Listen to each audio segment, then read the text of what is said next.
Well, welcome everyone to Inside the Broken Family podcast. And Peyton asked me to, what do you call this? Host this episode. And I thought, what could I say that hasn't already been said? And I think what I'd like to say is that this has been, for our family, a enlightening and a wonderful experience of realizing that we all have the ability and the opportunity to express our feelings and our thoughts and poetry and short story in a genuine and expressive way. And I think that's been something that for me has rekindled my love of writing. And so I think that's where we'll start today. And I guess I get to pick who. Yeah. Is it going? Well, does anybody have any thoughts about? Is it going? Yeah, it's going. Okay, because I can't see. That's okay. Last episode. It was definitely different with a smaller group. It was just a different experience, I guess. With the two oldest people gone. Well, two oldest and maybe two. And Miley and Oh, that's right. Miley and Sam were there. Well, Sam's always missing. Also, in honor of the name of this podcast, I think it's appropriate to respect that name by being upfront and honest about how we're doing. And this weekend has apparently been a struggle. So I struggle for. I don't know. That's what I want to talk about. Okay. Or I want to give anybody who wants to a chance to talk about it, because I think authenticity is really important. Yeah, I think we've already talked about it. No, we have not. Don't say we. Me and you and Mom have talked about it. We have not talked about it. I don't know if I want to go around the. You haven't. You did with merry-go-round, but you haven't of that discussion. You have. Why? Huh? Why? Why do you not want to go around Well, the because it didn't get it. Because it didn't get anywhere. But I'll do it really simply. Well, you try, and then I'll add to Mom, speak towards here. Yeah. Oh, boy. We really didn't have a problem. I think that Dad made a call because we heard that you guys were going to do a podcast, and in our understanding, we had already made a decision that we were going to do one Wednesday and Sunday because we were missing Sunday, so we were all going to do it Wednesday together. And I thought that was the agreement. And Dad, this has brought so much enjoyment to Dad. He can't stop talking about this when he tells people about it. I think he was just shocked that you guys were doing it. It was very simple. And I just stood up for Dad. It was very, very simple. The agreement with the group was that we would do a Wednesday podcast because we weren't all going to be there on Sunday. We would do it Wednesday night, and then we would do our normal Sunday podcast the next Sunday. And I think that the feeling is, if we're going to do this as a group, then if we make a decision, it should kind of stick to that, and then we can change it after together as a group. But if we're going to be a group, we kind of need to make the decisions as a group. Well, the decision had been made as a group, and like you said, if there's a group decision, then that change in whatever path we choose to do can be made after the original decision as a group was already made. So that's kind of where we were coming from. So you felt kind of left out? No. Well, just not told. We felt like the agreement with the group had already been discussed, that it would be on Wednesday and Sunday because not all of the group was here on last Sunday. I think honestly Dad just got caught off guard and was disappointed not to be a part of it because he really enjoyed it. And that's what I saw in him making the call. Normally it'd be me making a call or whatever, but but it wasn't simply, Yeah, it wasn't Very that there simply, was... it was that we had already made a group decision So I think that's to what we do need it to on decide as a Wednesday group, and that we Sunday. don't change Now, the plan. if we made another choice, another decision Yeah, if you to guys do had it, said every Sunday to we're do doing it every it, Sunday, then- we're going to do it no matter what. After we had already made the decision together to do it on Wednesday and Sunday, that would have been, I think, a correct path of a group discussion and decision going forward. Personally, I feel like it was my fault this weekend because I didn't call you guys and tell you, and I thought about calling you guys and telling you that we were going to do a podcast on Sunday, but I'd already told you guys this, but I felt scared about your reaction. I don't think it's a big deal. I just think if we're moving forward as a group, if it's one person leading it or two people leading it, then it doesn't matter. But if you're doing it together as a group, which we made a decision, then I think that should stay that way until we get back together. Yeah, but I just think it's. I think it was my fault that I didn't tell you guys, which I should have. The reaction would have been the same. That we had made a decision together to do the episode on Wednesday and Sunday. So what about the discussion you and I had? What I remember, Jeff, is that we did talk about that, and then we confirmed that no, we Can were you going to guys- do Wednesday. Can you guys expound? That's what I remember. So you guys That's expound what I- on what So the I guess discussion that was. I guess. At the concert, Dad and I had to discuss it just being sort of tight with doing it on Wednesday, and we said we'll just skip Wednesday and we'll just do Sunday. It'll just be easier. And I never was in that.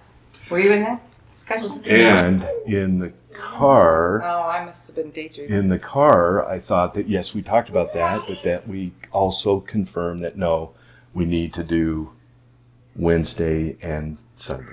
It doesn't I don't matter. remember It's that. just an understanding. That's what I I remember. mean, So at this is this point, just it's a just a misunderstanding? misunderstanding. Well, no, that's really important. Yeah. Because we have very different memories of the same Same memory. thing. Yeah. Well, and the honest truth is, And I don't I remember am the discussion at Very all. sure of how the discussion went, and you are very Mom, sure. And Mom and I are very sure. and I was very sure. It Well, was no, Mom Wednesday. is not very sure. No. You're very No, sure. No, Mom in and the I are very car, sure about I don't the discussion. remember that discussion. I remember it being Wednesday and Sunday. That's all. Well, yeah, I that's what we had remember. talked about previously. Yeah, that's all I remember. But Mom and I were very sure about the fact that it was going to be Wednesday and Sunday. But I think just moving forward, I think we need to make sure we've understood or we have certain rules to follow. If we're doing it as a group, that we just decide what it's going to be. I agree. I That's agree. all. I mean, I don't think that's I think a bad thing. I'm gonna propose this right now. I think we stick to Sundays no matter what. We do Sundays Except that it's going to be me and Annalie and the girls. on Wind Rivers. Okay. As long as you know how to run the equipment. Yeah. Why not? That's not a problem. We can figure it out. Good call. And also, I Oh wanted yeah, you'll be gone. It'll- also wanted to touch on the thing that we had talked about with drawing a topic once a month, that it would land on the first Sunday of the month. I think because last time it was on the first Sunday of the I month. think we did talk about that, but you just might not remember. We had. Oh, we did? Yeah, we Very- decided when that. we first When made we the first list. mentioned the idea. Yeah. So that would mean that we would draw a topic next week. Yeah. Next Sunday. This well, Or this Sunday. Yeah, this Sunday. is it the first next Sunday? No, this Sunday is the We're last drawing the Sunday. topic for the next. We're going to draw Before the topic first for one. the first a Sunday. week before. Ah, got it. Okay. Well, I Alright. guess one thing we've learned from this is everybody's very passionate about this podcast. Some big feelings. What's wrong with Being silent. what's wrong with believing that you're going to follow the discussion of the group in when the episodes are going to be There was a given? misunderstanding. There's no moral issue there. There's nothing wrong. You cannot have opinions. That's because we're the oldest, and pretty soon our minds will start going. And you Maybe can they tell already us what- have. Yeah, that's probably the problem. So does this mean that majority has to be there, or is it unanimous? What if one person disagrees Well, with it? that's what we were talking about. Yeah. So I I think- believe okay, that sorry. it should be the majority. I think there should be a time. I mean, if it depending on what the discussion is, that we either have overnight to think about it. If it's a big decision or Majority something. or unanimous? It's never going to be unanimous. I don't think. Sometimes it will be. So Because I the think it should be decision majority. to do Sunday was majority. So I think it's majority, Right, but but I that think as decision- long as everybody's involved with We weren't at least involved having with the that. choice. We weren't involved with Without that. at least having the Right. choice. We weren't Right. involved I with think that. no. but- I think everybody. So if everybody's there, but majority outvotes mom or outvotes right. you. Yeah. But It we doesn't weren't. We matter. weren't the four But of if we make a us. decision without you there, then Then that's it's what. not. The four. No, I know, but But I think I that four think of that's us- what. if we're I think moving that's what forward, matters. we need to. The four of us weren't there Right. to give our vote to the majority. Right. And I don't think every decision. Also, I think it's very important. Not every decision needs to go through everybody, because there's been lots of decisions that me and Jeffrey have made involving all right. this. No, we're just the majority talking of about- decisions Yeah. have been made by just me and Peyton. Yeah, about the but podcast. I do think that involves people being somewhere or having to Yeah, make yeah. time to No, do if something. people are counting it on should wanting have to be here to be to read or Everybody whatever, at least then- get the chance to talk about it. And also, we didn't do the Sunday and then not tell you guys because we thought we can't tell you guys. Yeah, it wasn't It sneaky. wasn't. Well, it was just we we didn't didn't- tell you guys because we you didn't- guys were in Oregon. I honestly didn't think it would be an issue just Wait. because we're doing the podcast. It's a thing that we do. We're It wouldn't have been an issue if we hadn't thought that we were doing the episode on Wednesday and Sunday. So you felt left out of the So discussion. we wouldn't have been an issue if we hadn't have thought it was going to be a discussion that That's was gonna agreed keep upon going. on That's right gonna about keep the going. and Sunday. The reason I Yeah, think exactly. This, the reason I think The this is merry-go-round. really important is because I think there are people like Danny that said, "You guys seem perfect. You guys," right. and I think it's really important to understand that even the people that have been a part of this and are trying to make this work. We're still There's at a this lot of different worldviews. There's a lot of different perspectives. point. Yeah. And that's part of what will make this work. Right. And I think honestly, when we were in Oregon, Dad shared with his family about this podcast, and he spent like an hour talking about it and sharing his stories and how excited it was and brought him so much joy. And then all of a sudden he heard that you guys were doing it. I think it shocked him because he really enjoys it. I think that's where it really came from, is that he was genuinely like shocked because we'd made the decision. At least we thought it was a decision that we'd all made. That the group together. had made. Right. So it's just a misunderstanding. No, And- it was a decision that the group had made. But no, it was a misunderstanding. You have to say that. You have to acknowledge that, Dad. That was a That is such a static way to be. You have to acknowledge it was a misunderstanding. Okay. Jeff walked away from a was- conversation. yeah. Hold on. Jeff walked away from a conversation that you had with him, that you guys had But together, that and conversation you walked was away with hold us. Hold on. You walked away with a totally different worldview than he walked away from with. So you have to acknowledge that it was a misunderstanding. You can't just say, "Well, no, it wasn't." It was. I acknowledge it was a misunderstanding. Because he thought one way and you So thought this one. is another important thing, at least for me. And this is in this helpful for moment, people listening. and with my father responding the way he's responding, for me, it feels very put me in a box, like I had some agenda to purposefully exclude people. And I think that's really important to understand that that wasn't a part of me in any way. And it was just simply, man, I really enjoy doing this. My son's going to be gone soon. And why not do another one? To me, in my mind, not a problem. Mm-hmm. There's no problem with that at all. And it was not about excluding anyone. That's all I'm going to say. Yeah, I don't think I don't think we we felt that way. took it that way at all. Sam came down on us super hard, and then You guys just There was misunderstood what Jeff said. I no, think. no. You guys just made it. You guys just said we didn't take it that way. That's not what he was saying. No. He's saying what you just told him made him feel a certain way. Yeah. You didn't listen to that. No, I was just trying to. We didn't. That wasn't our intention. I also think that it's selfish of you guys to react the way you reacted when we, especially me and Peyton, I know everybody has this. You guys would put all the work into this. Me and Peyton have put a lot of work into this podcast, and we really want it to work. We want it to get to a lot of people and impact a lot of people. And just a simple inconsistency of, okay, if someone's not here, then we're not going to do it. that just wouldn't work. We can't make it big if we're inconsistent. We have to be consistent. We have to. And also, I personally didn't like your reaction at all because I'm going to be gone for 6 months. Yes. And I don't get to react that way. I don't have the choice. I'm going to be gone for 6 months. And I still have those similar feelings of I'm going to be left out and these certain things. But I have to accept that and say, this podcast isn't just about me. This is about the family. It's about impacting people. And I can't just be like, you can't do it for 6 months because I'm not going to be there. Or I can't be like, you guys are making decisions without me. You guys won't be able to talk to me every single Sunday. I'll be working while you guys are doing the podcast. There's those certain things that it just made me angry, the way you guys were reacting. I think that's totally fair. I hear everything you're saying, but that anger and what's happening here is coming from a young man that was in our car. No. To obviously It's coming came from back me. and tell you guys. No. Not at all. Not at all. No. That's not it. It's I'm telling you, No, this is but I'm coming just- from the reaction that I'm hearing But right where now. did the reaction come from? Jeffrey, I appreciate everything that you just said, and I agree with it.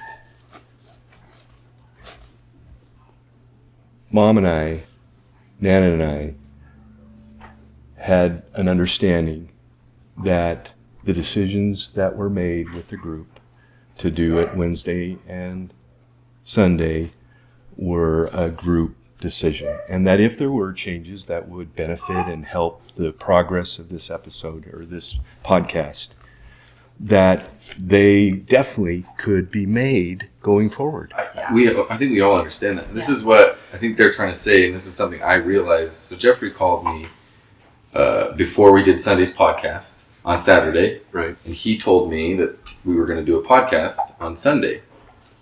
And I had a very similar reaction to you. I was like, what? We decided Wednesday.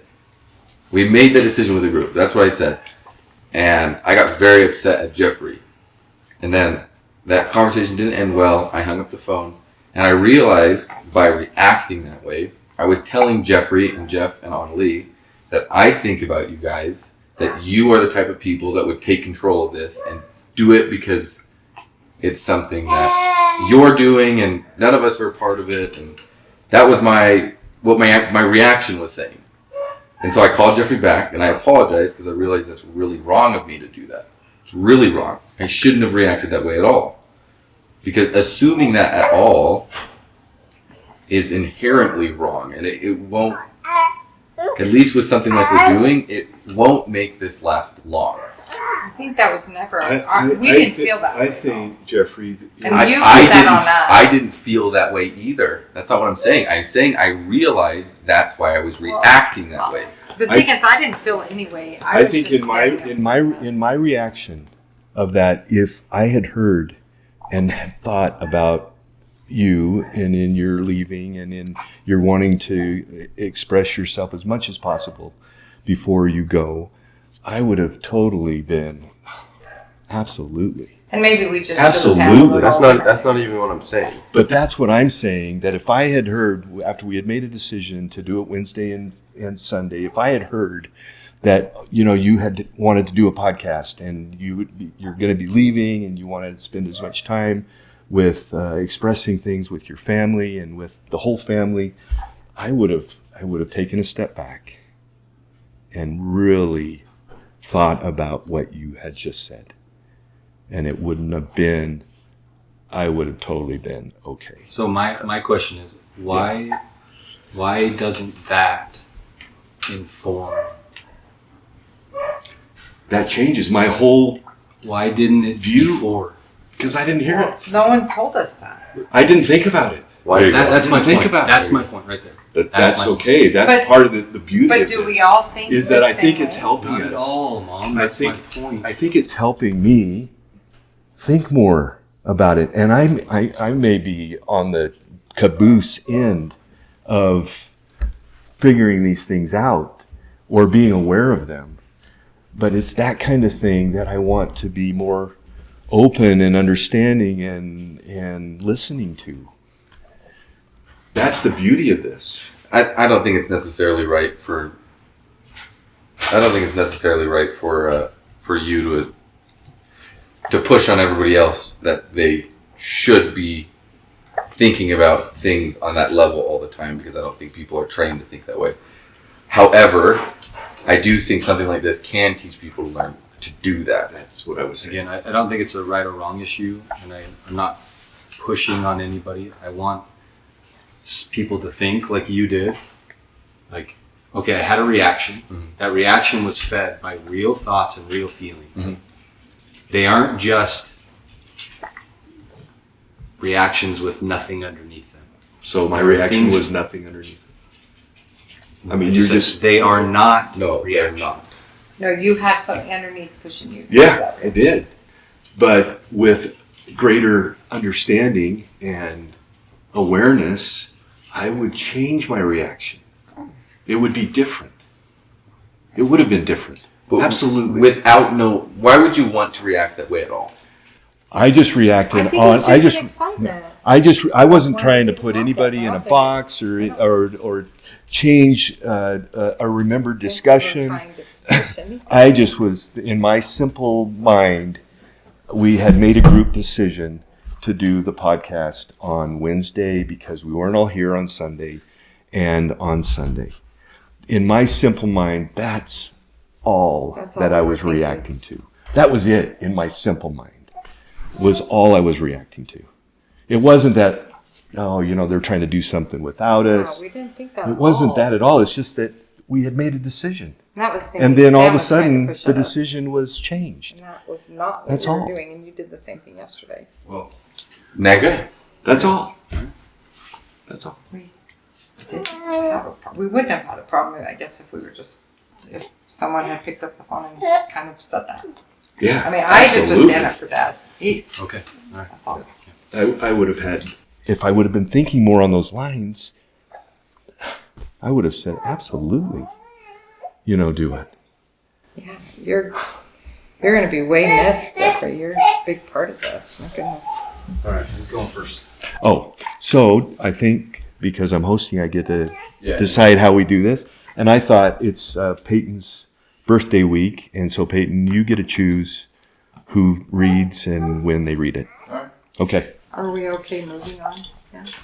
I don't think that's how these things work. We didn't realize that it caused so much contention. How could you not? Peyton, would you? Hey, if you had a strong reaction towards something, can't we all have a strong reaction towards something? I don't need this. Highlight my own story.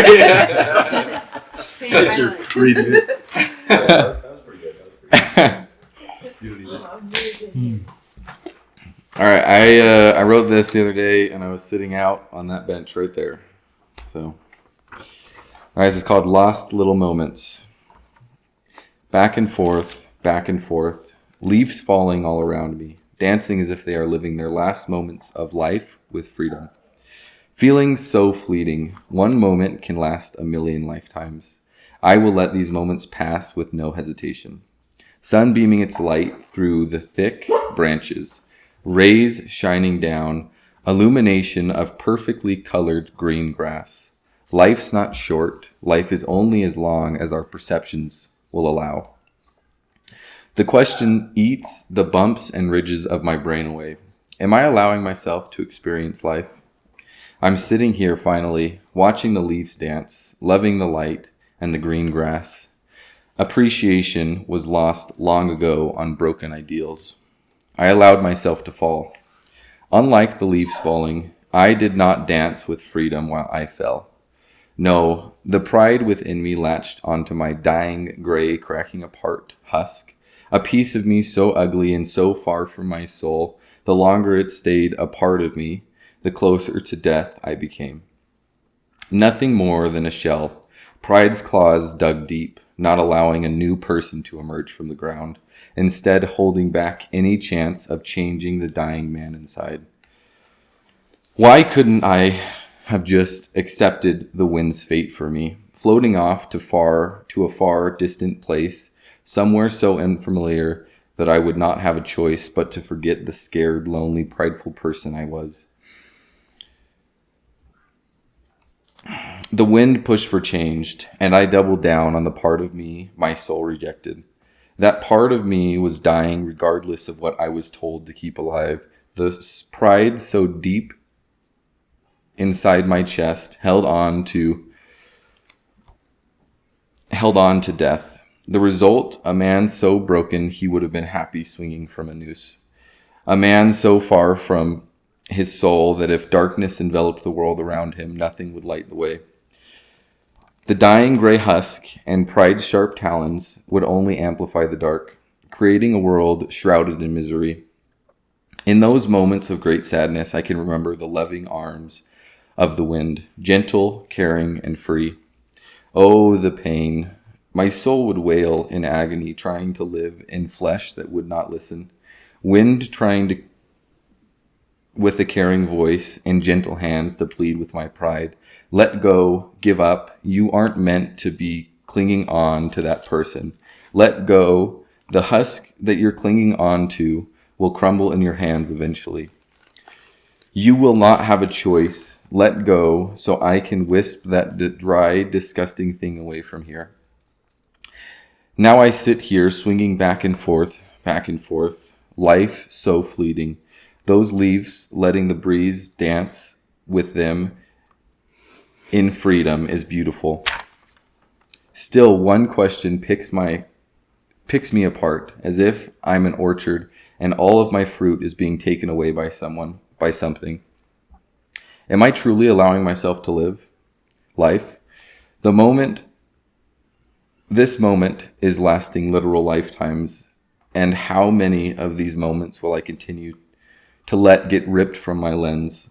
Are pride's talons still dug deep into my heart, not holding on to a dying husk anymore, but willing a still broken man to move? Is the mercy that the wind offered not enough? If I let go of my pride, will the me I've known for forever survive? Or will I fall apart, shattered into a million different individual pieces? A soul now free from the flesh, from pride's sharp claws. Is that my answer? Denial of this moment, the solidarity finds me here. Another part of me wonders, if my pride falls, will my soul finally smile, granting myself freedom, allowing myself to fly? Could I be at peace?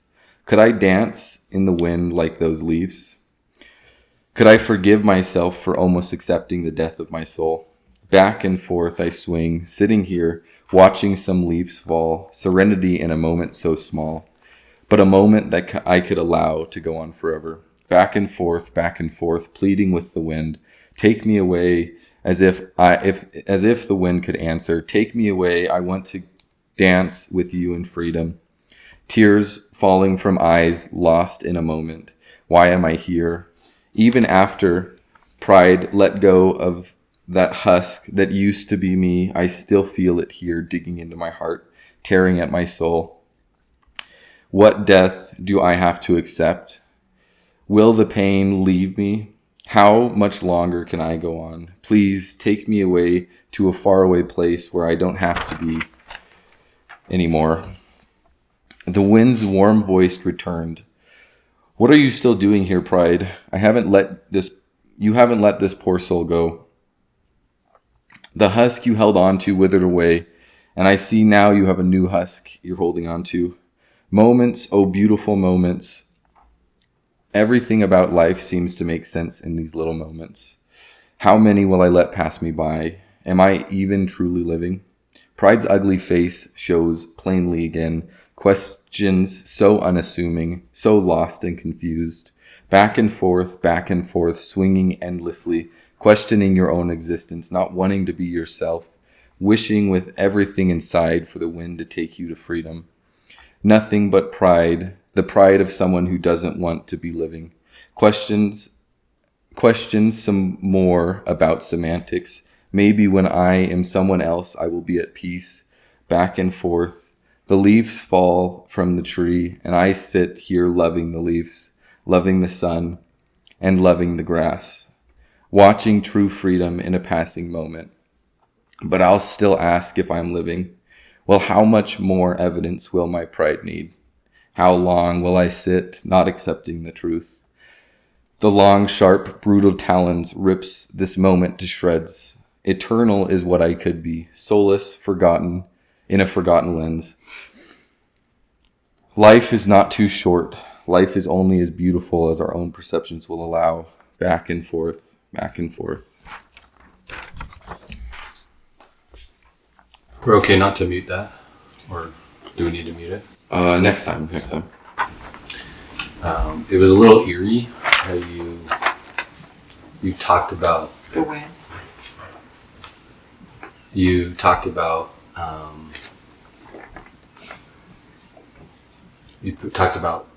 a noose and you painted that imagery, and then you continued with the imagery of the swing. Yeah. It was eerie because I couldn't get the noose imagery out of my mouth or out of my head. So every time you talked about that, even though you're talking about the swing, I'm seeing your body swinging, watching this. So, yeah.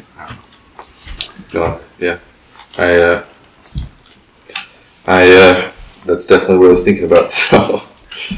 I love the imagery of the husk and how, I don't know if you've seen a corn husk that well past the season of harvest is just left on a single corn stalk and it just won't let go. Even with battering autumn winds, it won't let go. It just hangs on to that lone corn and its husk that just hangs on to it. Yeah. And that pride. Yeah. That it's so hard to release it and just to let it go. It's weird that you can't accept the death of a person that you used to be. Yeah. It's like you feel some urge to hold on to somebody that it's not even you anymore. But I thought that imagery was really beautiful with pride and that hanging on to that pride, not knowing how we're wanting to let it go. Yeah, I resonate a lot with this idea of wind pushing for change, and I doubled down. Yeah, it's been a large part of my life. I think it was interesting. Every time you read a thing about the wind, it's a little calmer out there, but I'm not kidding. Every time you did it, the wind would, it like blew, maybe and the so it wind was was like, listening. it was like crazy to me how that was insane. It also makes me think about how often a moment can be filled with literally a page and a half of thoughts, and how often as humans, or I'll talk about myself, I'm not even consciously aware of what's there. But this is happening every moment. yeah, I wrote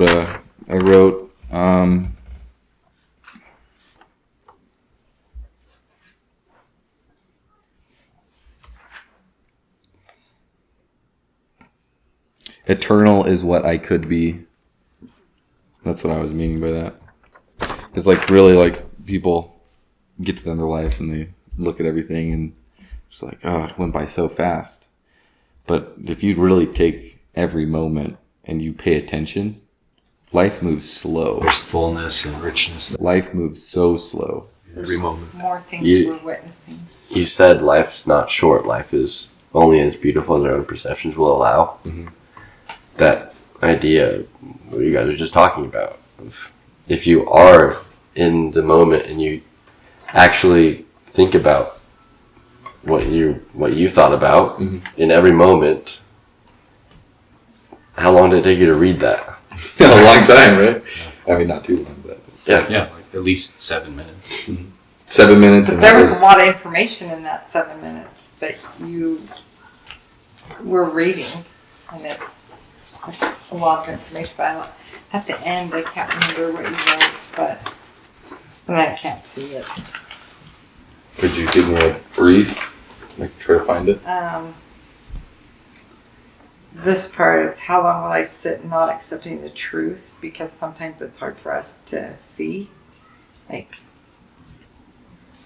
how we act or what's going on in our life. And then you talk about the long, sharp, brutal talons rips that moment to shreds, because are we lost in that moment? We didn't enjoy it. We let something else make us angry, and we missed the whole.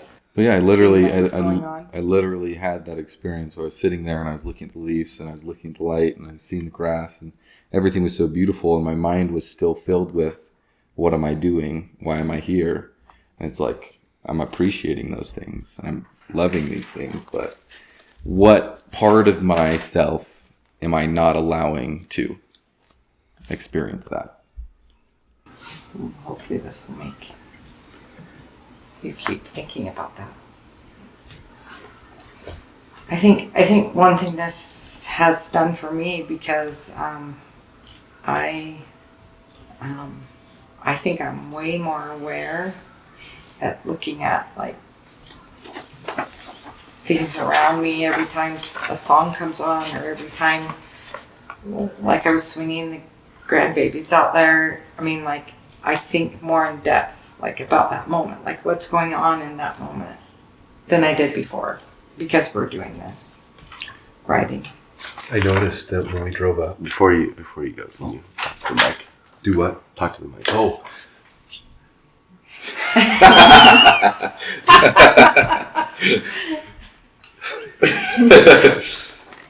When we came back from our cross-country trip from Oregon. Cross country? Yes. We went from Washington to Oregon to Idaho to Utah. When we came back last night, but it was last night, right? Yeah. I'm sorry, I can't look at you. When we came back last night, we pulled up after 12 hours of driving. You know what you said to me before we got out of the car? No, I don't. Look at that beautiful moon. Wow. Yeah. It was a full moon. And after 12 hours of driving. I know. But that's just a thing to Mom that that she is. I feel like you are being more aware of things around you and the beauty around you in every moment. You know, after 12 hours of driving, sitting in a car, you know, exhausted, and you say to me, Jeff, do you see that moon? That was pretty cool. It's very big. One of the parts that one quote from that stood out to me was, watching true freedom in a passing moment, but I'll still ask if I'm living. Just kidding. That makes me think about, just like, we have all these things, like, for example, we have the freedom to do this podcast, but we still think about all the things that are restricting us. And instead of living present and being present, we're still thinking about future and stuff like that. So that was a good thought. Yeah. Isn't this, and will be for the rest of my life, a work in progress, as far as becoming every moment and through the journey, becoming more aware of the moment, being more present? Isn't it a work in progress? For me, probably until I die. I don't think I'll ever get to the point where I'm completely aware, like I could be or should be in the moments. I think it's going to take my lifetime to get there. It's a weird thing as you start to become more aware of the world around you, you start to realize how much more you really aren't aware about anything around you. Like, the more you become aware, the less aware you know you truly are. All right. So are you the picker, since it's birthday week? Yep, that's what we said. Jeff? Do you want to keep it? Or? Yeah, I do.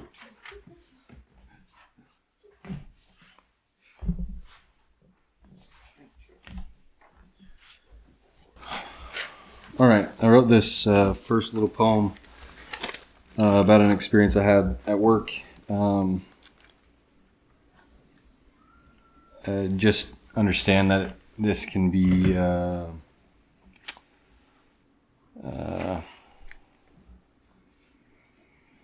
I guess the word would be triggering for a lot of people. Professionally, I don't think that that's an issue, although it can cause a lot of issues in people's lives. I think moments where we're triggered they can feel like landslides, but what they actually are, if you've ever been hiking on trails that aren't the greatest marked trails, they will often have what's called cairns, which are just piles of rocks that people have set up so you can follow the trail. I think a moment of being triggered it offers a cairn moment. It offers a little pile of rocks that says, hey, maybe you should turn here and maybe you should look down this path because your mind and body is telling you something important is there. But again, just an opinion, just a thought. And if you don't want to listen to this, skip ahead. This is called the blue blanket. Blue like the depths of the sea, soft like cotton candy clouds. This blanket meant to give warmth and safety to a little one, like the embrace from a parent should be. Hurt, confusion, and insatiable greed grow and spread, like an infectious virus. Corrupted demand rips the safety of that blanket away. Little hands clinging desperately to the pavilion, but too weak to hold on. Bigger hands, stronger hands, untaught hands in the art and duty of protection. Older hands reinforced to take and to use and to objectify. Exposed, vulnerable, and frightened. Pressure and pain, struggle. Too small, overpowering weight. Pillow on face, more pressure. A flicker of hope, the deep blue cotton candy soft blanket on skin. Can't breathe. This giver of warmth and safety forced into a weapon of destruction, used to submit and to strangle innocence. By the very hands nature intended to be protecting. Squeezing, forcing, crushing. Years of being trapped. Years of carrying dark family secrets alone. Dark, deep blue, almost no light, like the ocean abyss. Years of carrying a blue, soft blanket.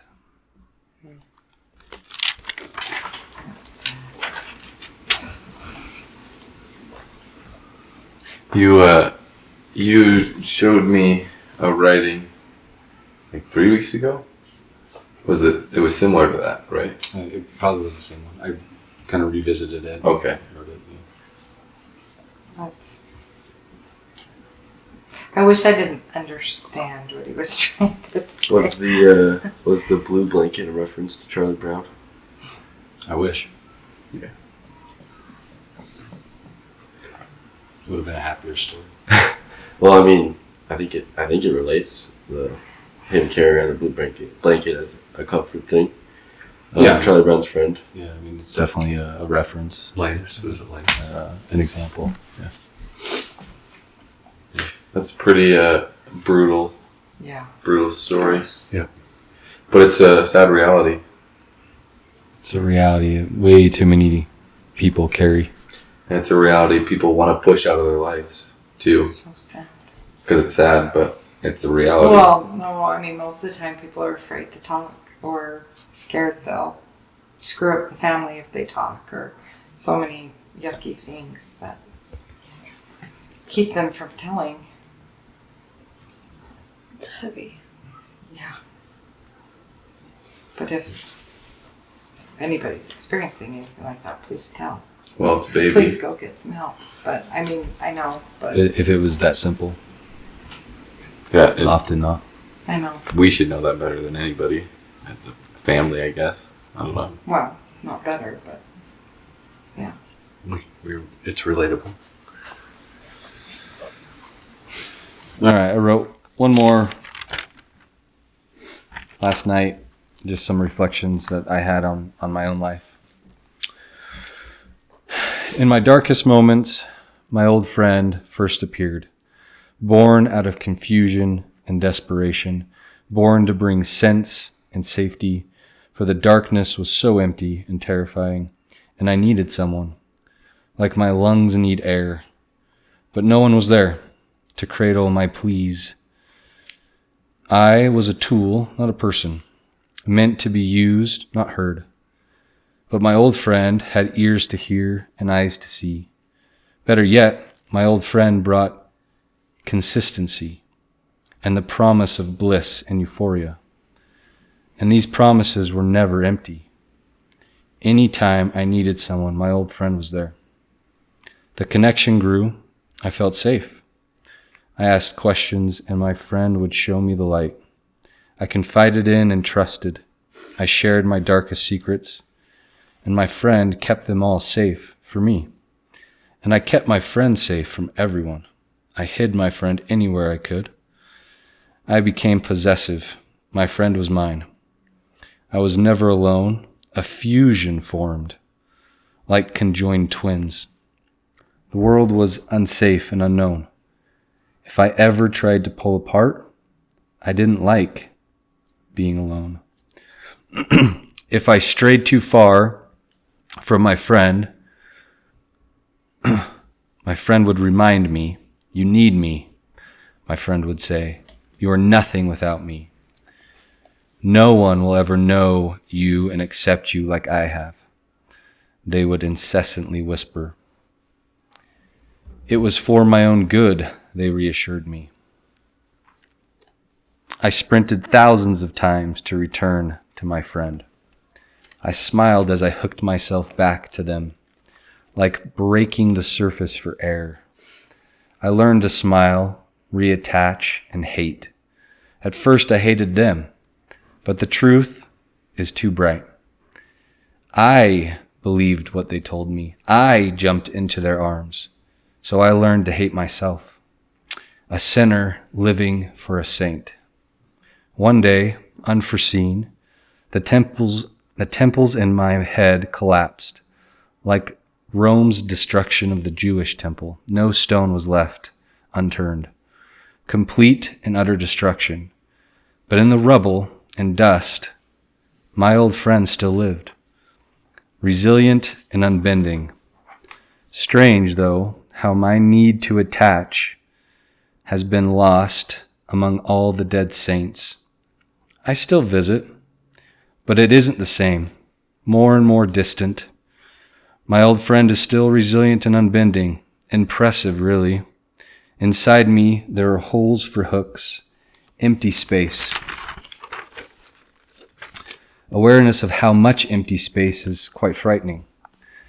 And the impulse to hook back in, to fill the space and to catch my breath, burns inside of me. The billows of the inner blacksmith frantic. But I don't. I hope that hell's fire can purify. I just stand and notice and incinerate. Curiosity, curiously glass-blowing a new colored lens to perceive differently. My old friend is not a monster. They are sad and alone, sitting in the corner of my mind, looking at me with puppy dog eyes. My old friend is the practical outcome of being born into a broken family, coupled with the intense loneliness of a little boy.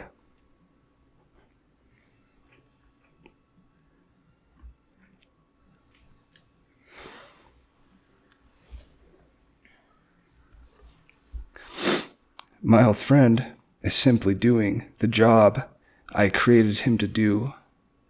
My old friend no longer gets a driver's license or to play the part of a parasite on my stage. I no longer hate my old friend or myself. Hate died in the internal earthquake and lava flows. My old friend is a simple passenger, an observer. who will always have a chair in the corner of my mind.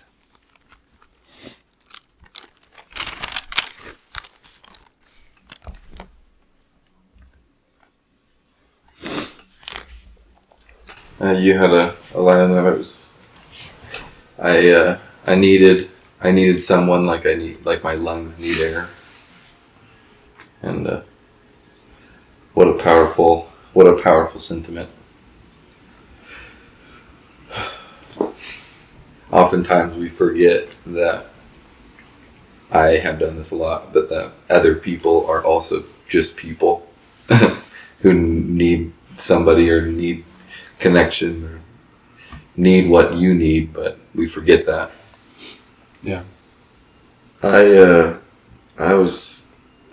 think I made the connection between your old friend and then an abuser, someone who's being abused, and then also my experience being in a religion, and then also thoughts in my own head of things that I tell myself, and things that all those three things say that you need them, and none of those things say that you need yourself.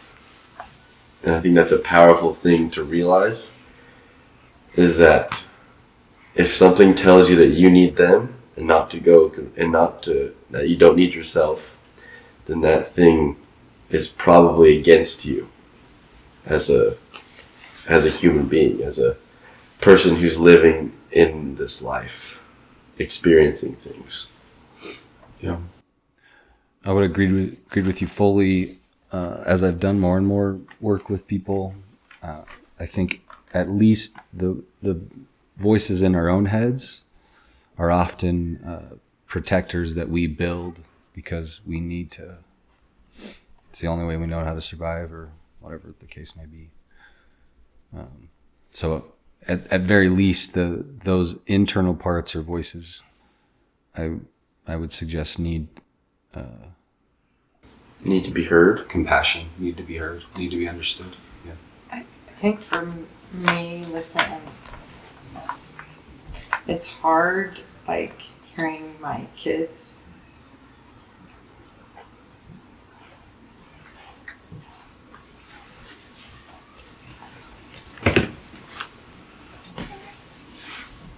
have all these inner struggles, and part of it is our fault, part of it is not knowing, part of it is a religion, part of it is a lot of different things. Part of it is maybe closing your eyes, but it's hard to, that's a hard thing. I don't know how to always, like, to let go of all that. Like, when it's like you're worried that you didn't do anything good. But we all have struggles, because that's, I have many, and it's just hard to hear my kids having to have gone through so many things. I don't explain that right. But. Excuse me. I guess along with what you just said, when I hear you children and grandchildren express these feelings, it brings me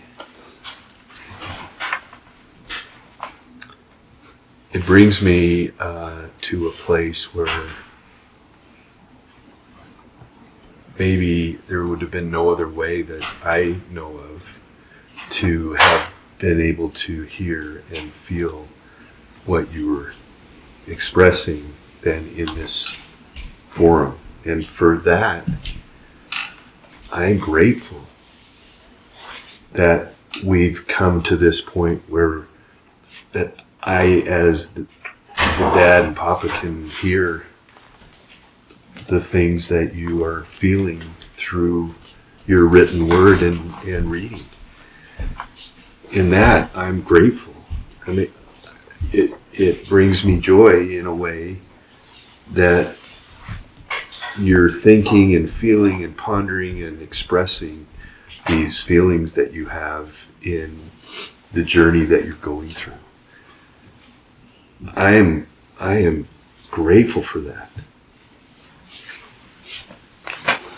I may not completely understand all the background and the struggles and the pain, but it brings me joy to be able to hear you express it in the only way that you can, in your way, in the way that you express your thoughts and your feelings on paper, and then expressing it through this episode or through the podcast.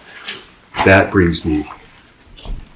I don't know if I would have ever had this opportunity to hear you express your feelings. Maybe I would never have known. And so in that, I'm grateful. I'm grateful.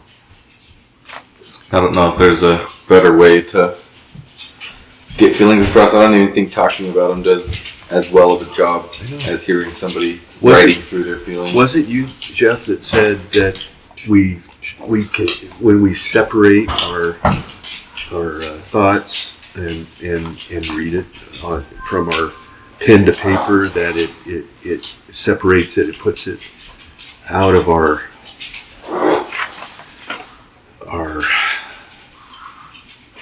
box or whatever you want to call that it's tied up in, and it kind of separates the struggle. It doesn't make it so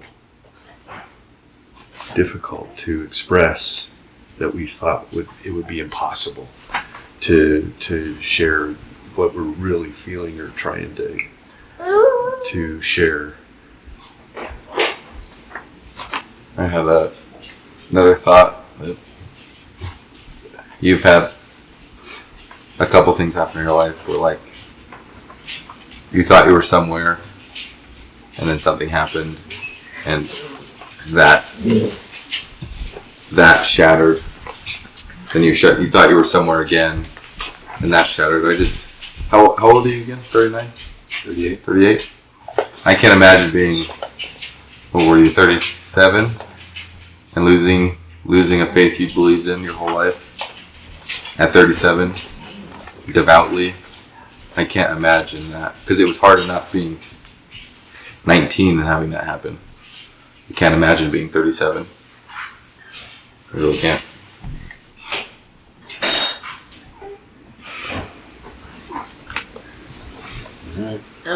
Listening to it, I was trying to think about who the other person was, and the first idea I had was God, your relationship with God, and just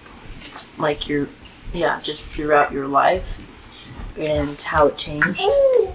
And then some of the things kind of turned me off to that idea, and then I was thinking about your inner self and just your old past self saying you can't leave me behind, you need me to progress and stuff like that.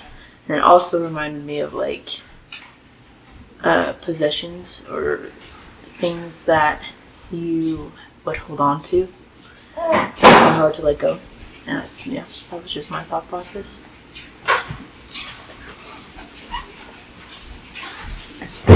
I get a pick, huh? Yep.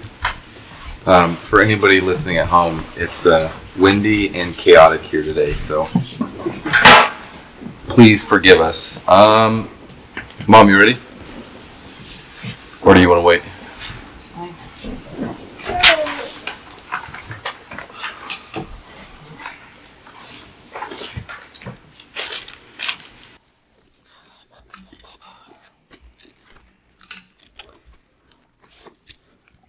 So I had a few different thoughts thinking about the story this time. I have 2 glasses. What's yours? Oh, goodness gracious. Anyways. Okay. And I picked this thought. If I could talk to heaven, I would talk to my Gram. It's been 42 years since I was 17. That's when I joined the Mormon Church. My Gram believed in reincarnation, and she was a Rosicrucian. We would have talks for hours about different stories of her growing up, of things she would share with me, things I would talk to her about. And we would share our different religious beliefs. I would say to Gram, when you die, will you please come back and tell me what is really true? I would love just a small whisper. I have a question or two. If I could talk to heaven, I would talk to my cousin Michael. He died of suicide last year. I would tell him I'm sad for losing touch with him and his family over the years. I then would ask, were you met by a beautiful light, an undescribed love that is beyond anything on this earth that we could ever understand? Were you embraced by all those that were waiting for you on the other side? I would love a small whisper. I have a question or two.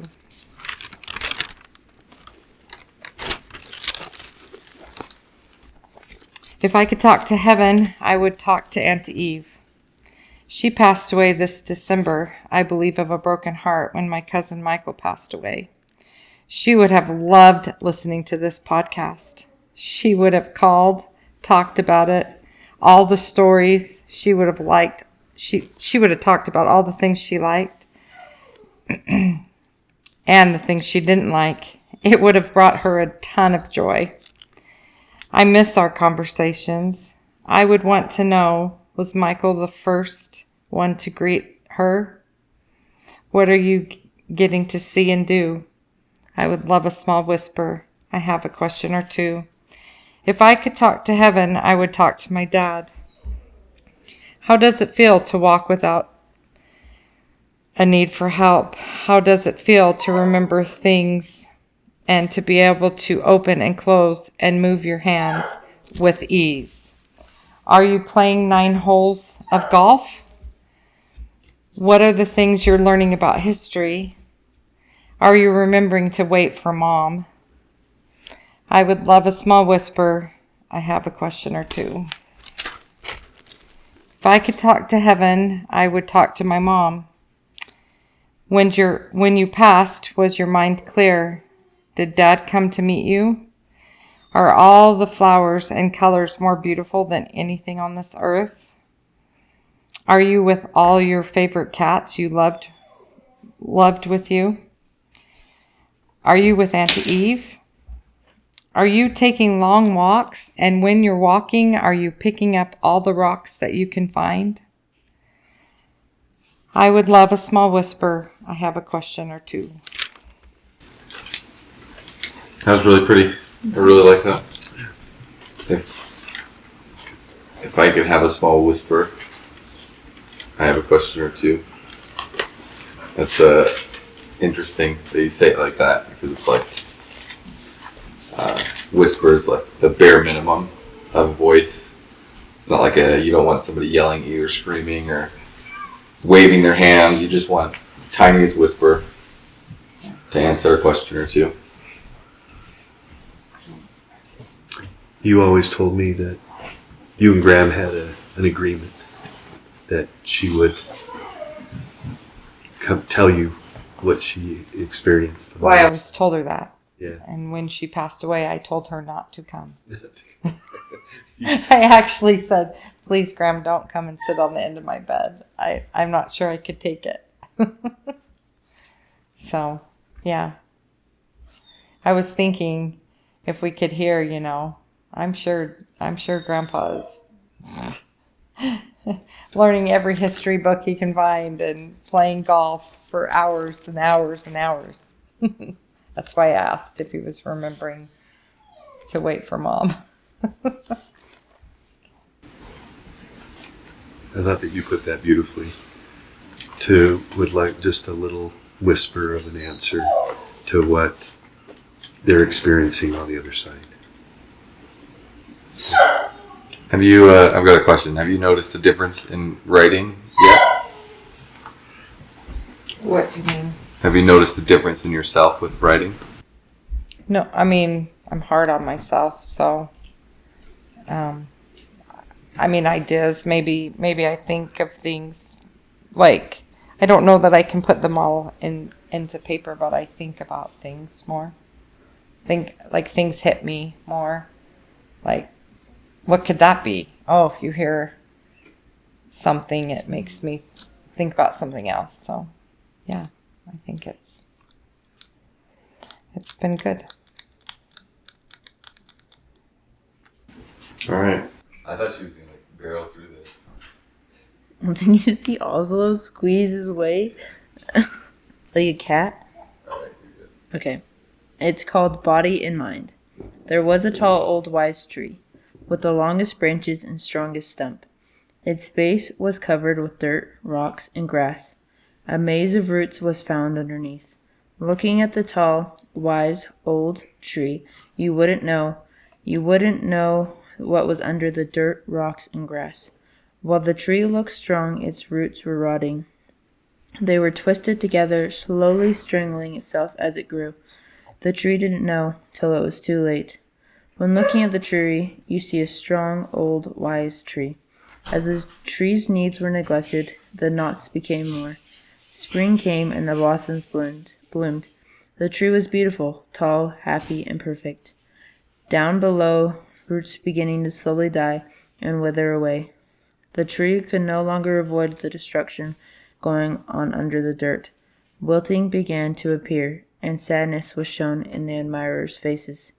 Since it no longer could be tall, strong, old, wise, and beautiful, the tree was cut.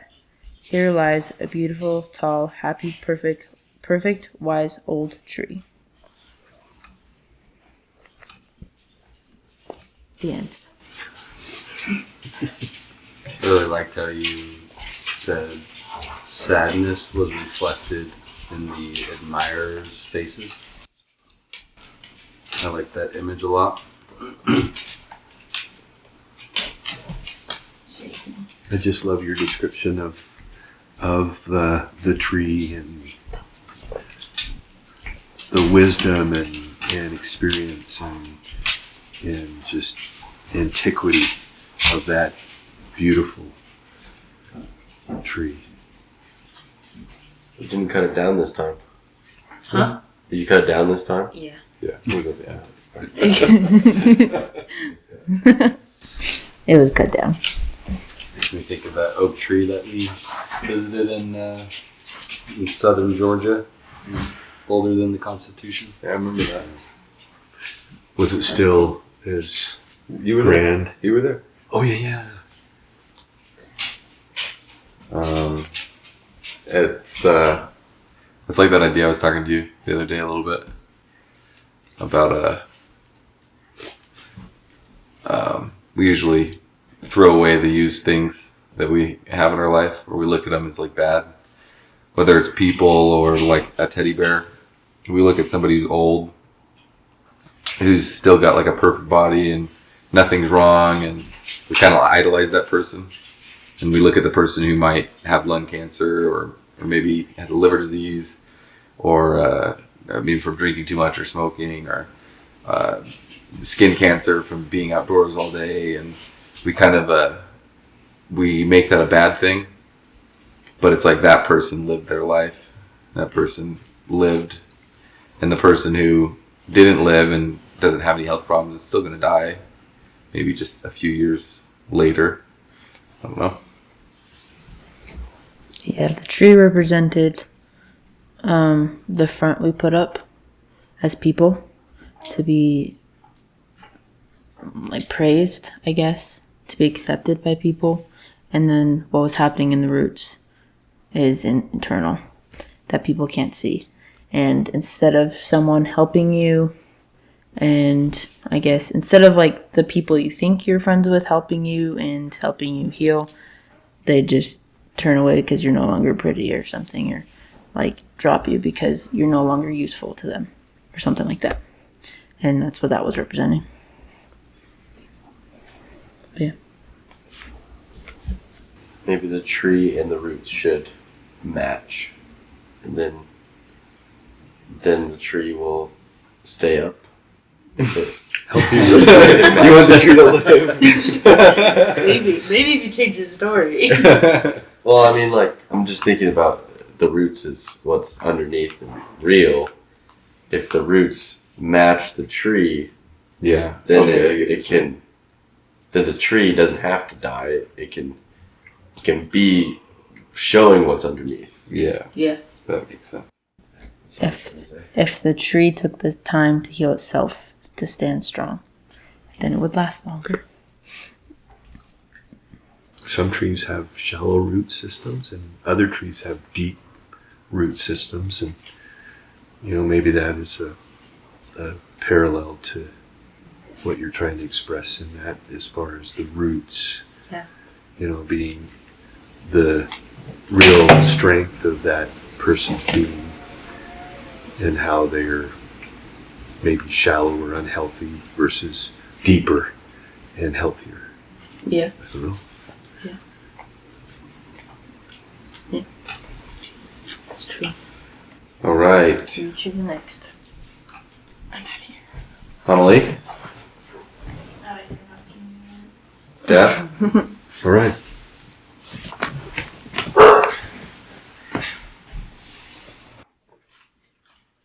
The lighthouse. I'm falling. No, it feels like I'm so cold, bitter, cold, and wet. But oh, so much deeper. Submergence. Yes, I'm sinking. I'm spiraling. I'm descending. In my murky awareness, I think I'm vanishing. It's so dark, impenetrable blackness, void of illumination, light, or guidance. Is this some unimaginable, torturing, devouring monster compounded by inconceivable, incongruous, lightless parts? My very own chimera. My whole existence consists of weightlessness, chaotic nothingness. An image appears in my grasping, semi-focusing consciousness. Bodies sinking all around me, with me. I see their faces blanched white as death engulfs them. Expressions of blankness cover their visage. Horrific, staring eyes, gaping, ghostly mouths silently scream. My consciousness shifts. Yes, now I remember. Captain of many vessels, crossing vast oceans of blue, loving the salty sea breeze on my face, through my hair.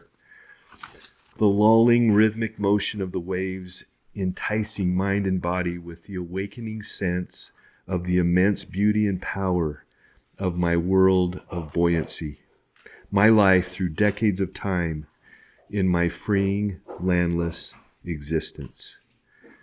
The bodies. I snap back into my awful reality.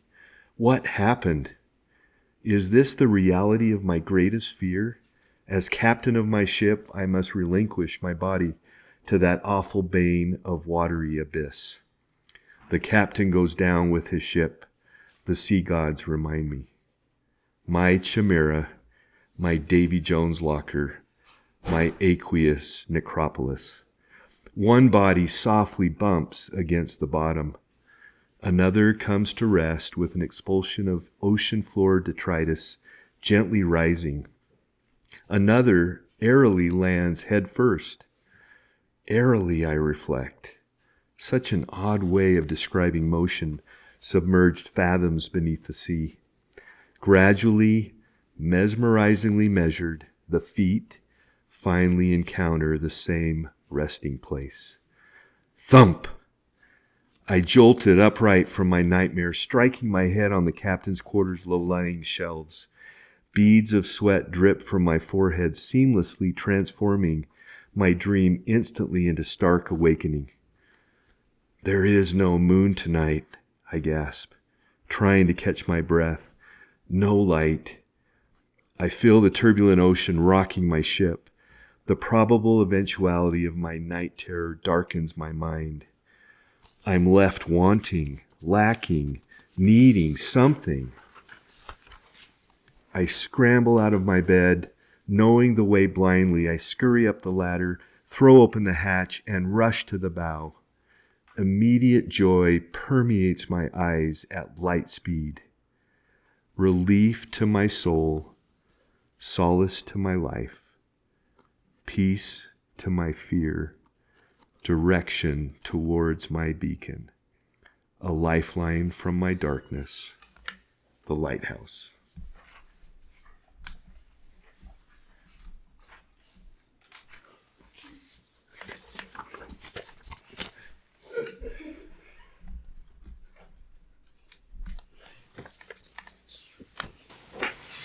What is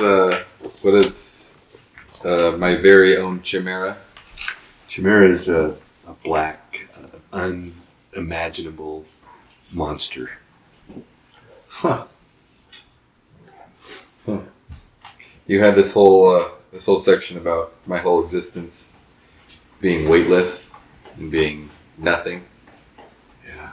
And In that. and then looking around and seeing lifeless bodies everywhere and eyes full of fear. And I thought that was amazing because the parallel, at least in my head, the parallel of life, at least the way I look at things, I see a lot of parallel there.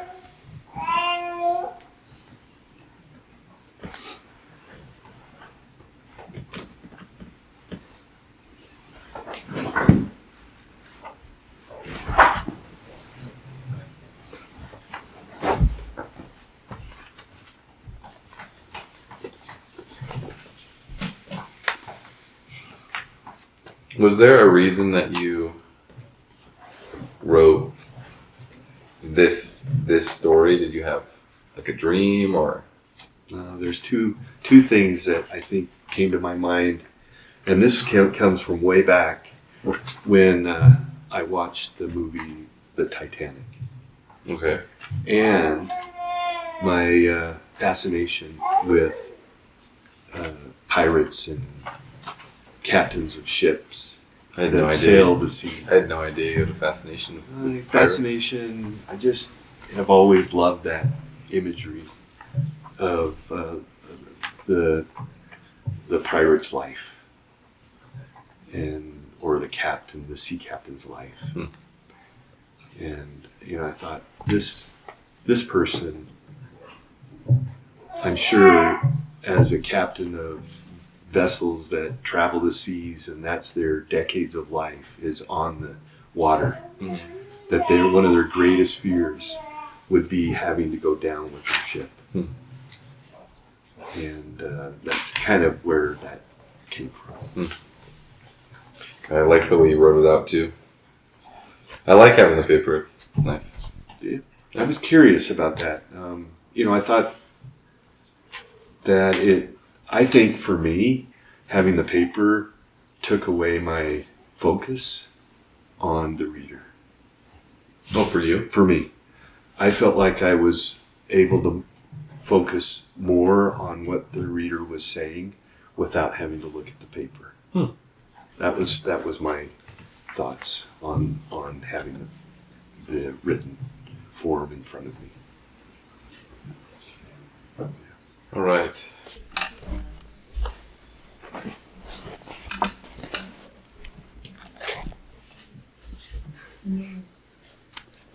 Okay. Well, since we only had a few days, I'm reading a story that I had already written. And it's titled The Easter Bunny. Spring was in the air. The sun was warm and bright. It had been raining the past few days, and Chloe was grateful for the warmth and change in weather. She had been keeping her beautiful eggs warm and safe. They were radiant colors, 4 pink, 2 blue, and 3 green. She was proud of the work she had put in for creating them. She made sure to find succulent grubs and her favorite spot by the big dead tree. She would stuff herself with so many beetles, worms, and sometimes an unsuspecting caterpillar or grasshopper. After her meal, she would have a well-needed nap. She would find a nice, cool, and shaded hiding place. There were so many on the farm. She found a lovely spot for her little nest out by the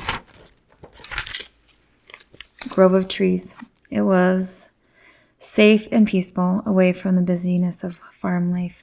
Chloe had also made a friend out here. His name was Oster. Oster wasn't the normal friend for a chicken, but she learned a hare wasn't too bad when you needed some companionship while sitting on a nest of eggs. His fluffy tail was odd, but so were his long ears. She was just glad she had been a chicken and not a hare. Her feathers were a beautiful gold, with white brushings here and there. She kept them clean and shimmering.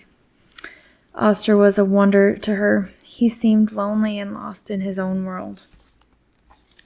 Oster was born in a burrow not far off from the farm. He had many brothers and sisters, and at times found them a little too much. He wanted to be on his own and see what the grove had to offer. Oster found joy in seeing Chloe every day as she sat on her eggs. She was a funny-looking bird. Her feathers were so poofy on top of her head, and it made him giggle inside to think she was going to have 9 chicks that looked like her. That would be a sight to see. He did admire her, though. She looked so peaceful sitting and warming her colorful eggs. He wished he could find a purpose like she had. When Oster and Chloe were together, it was comforting to know they had a friend. On the spring day in particular, they were talking about how soon these eggs were going to be hatching. It was any day now. How excited they were to meet each one.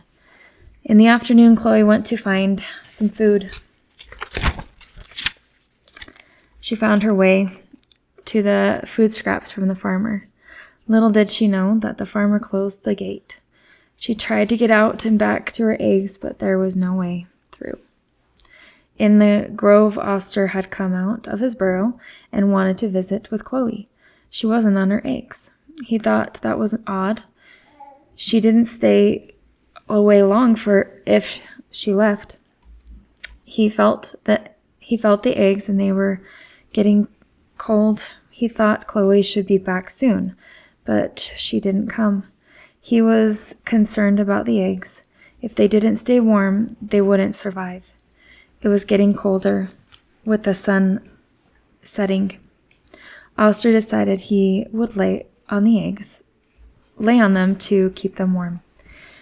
It was a very cool night, and Chloe didn't come back. Oster was glad he decided to keep them warm. He hoped Chloe would come back. The next morning, the sun came up, and Oster was still on those colorful eggs. Mid-morning came, and Oster started to feel one of the eggs start to move. They were hatching. One by one, they cracked and emerged. Chloe finally arrived to find Oster warming her eggs and hatchlings. The gratitude she felt was overwhelming. She thanked Oster for keeping her young alive and safe while she was detained until the farmer had opened the gate. Chloe wasn't the only one who was noticing the grand deed. The goddess Easter had been watching. She appeared to the creatures. Oster, she said, for your great deed, you will have the magical ability to lay a nest of beautiful colored eggs once a year in the spring. You will be known as the Easter Bunny. Oster was left in shock. Chloe was left with 9 beautiful chicks, and every year Oster was able to be the Easter Bunny and lay a nest of beautiful colored eggs. I think I missed it. Was Esther a hen the whole time? Or a chicken the whole time? Oster? Yeah. Oster was a bunny. Okay. A hare. Okay. Chloe was Chloe was the chicken. Okay. Hey, I like this story. It's really sweet. It ends in such a good way. Yeah. It reminds me of when you listen to like the original Disney stories, how they're all dark, and a lot of our stories end in dark ways. And then it's like people like you at Disney who make it end in a good way. People like you. You're the Disney people. It's Adding a little bit of story. magic. I like it. Can we even say that? Yeah, we can say Disney. Disney's our sponsor for today. That was a joke. We don't want Disney sponsoring us. That was a joke. You hear me, Disney? Whoa. That was a joke. If I could run through Disneyland and get it going. Yeah. Jeffrey, last person. You're the last person. I didn't forget about you. Last but not least.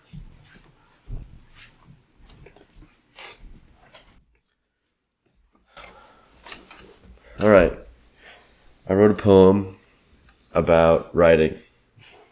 And I wrote it kind of last minute, about writing it last minute.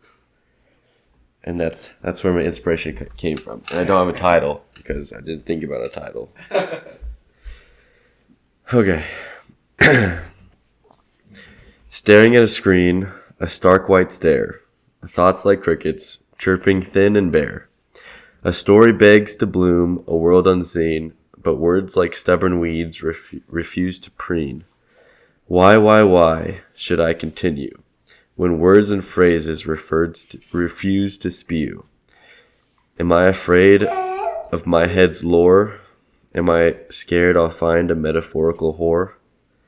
Do I write just to be looked at as savvy, to be heard as creative navvy?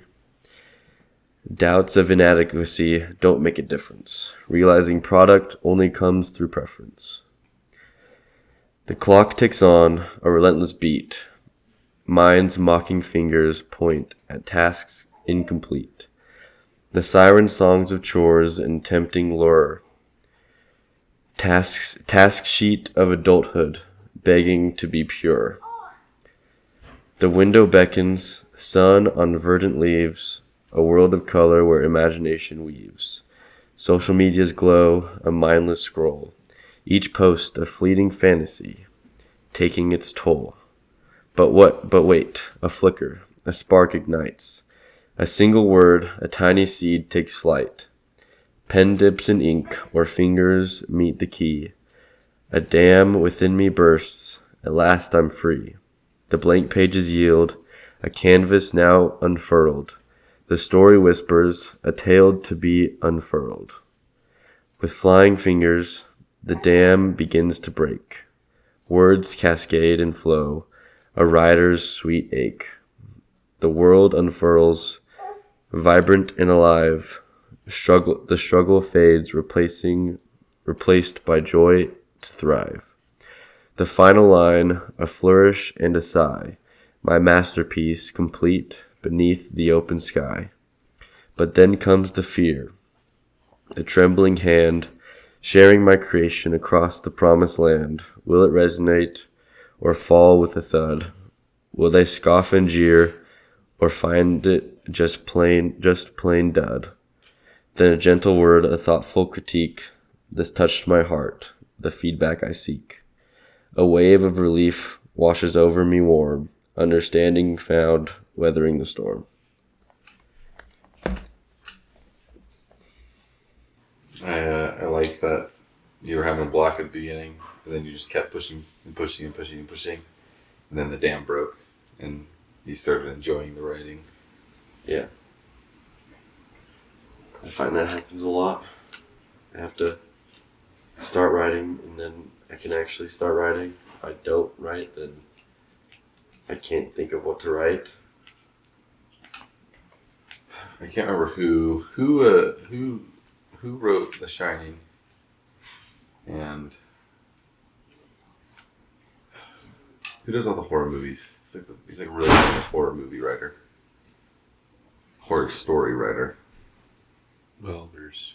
Forget Think his about name. Edgar Allan Poe. No, I forget his name, but anyways, he talks about he's talked about how every day for 2 hours, no matter what, he sits down and he writes, even if he doesn't feel like it or doesn't have any inspiration, but he forces himself to.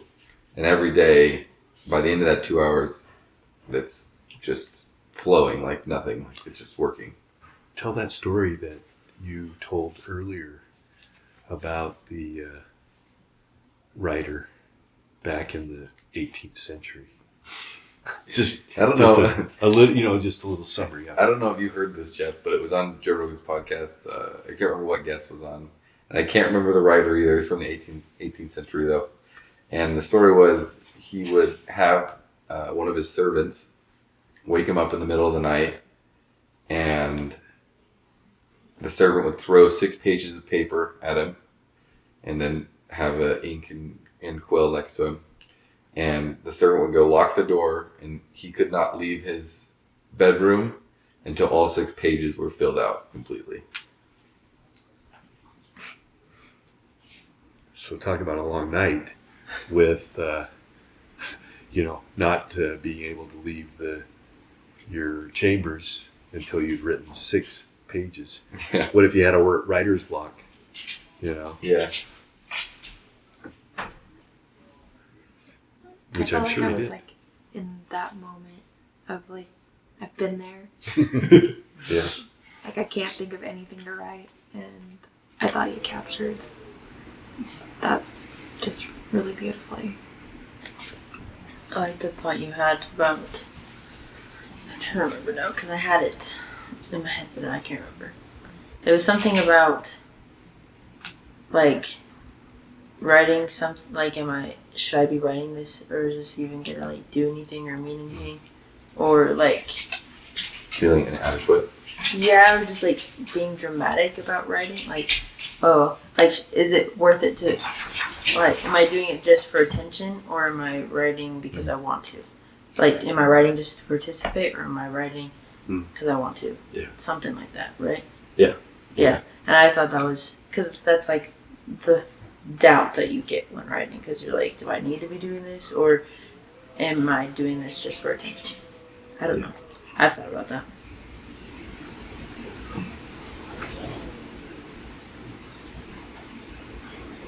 All right, Dad. Finish us off. I guess we've got to talk about what should the title of this episode be.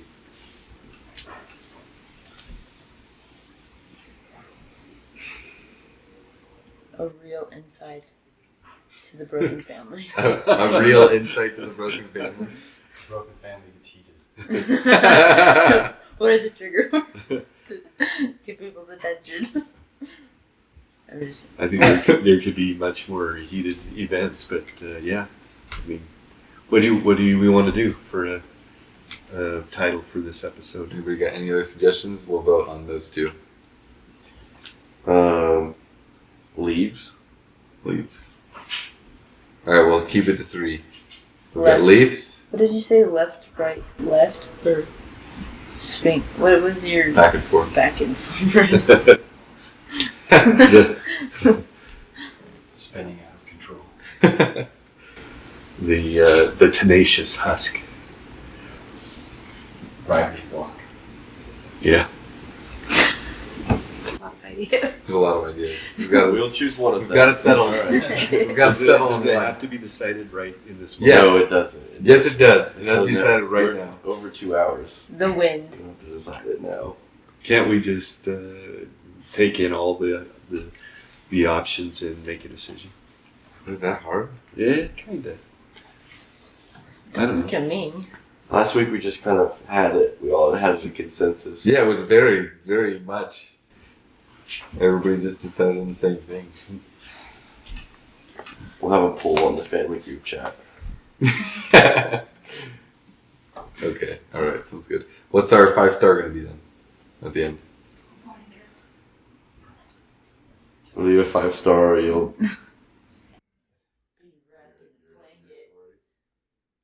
be swinging back and forth. Oh, jeez. No. That one we should not do. Cancel. How about Cancel. leave it 5 stars and you might dance in freedom with the Leafs. Okay. Sounds good. All right. Anything else? No. Well, thanks for joining us inside the Broken Family. And we'll see you next week.